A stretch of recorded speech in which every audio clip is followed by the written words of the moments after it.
Good morning, Ohio, America. Ayan. Sabi ko, ayoko na ng hotel sa Ikatsu.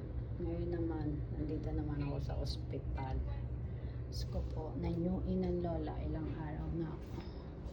Ayan. Time check muna tayo. Ayan. 8:12 a.m.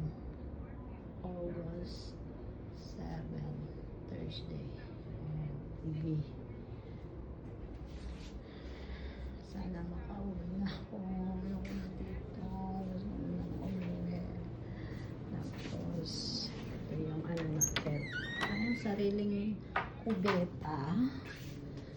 Meron din tayong sariling paliguan. Nag-ano ko, hapbat ako kahapon. Yan. Tapos, yung mga lagayan ng mga damit mo, bag or ano. Pero konti lang naman yung dala ko. Araw-araw pumupunta naman si asawa. Actually,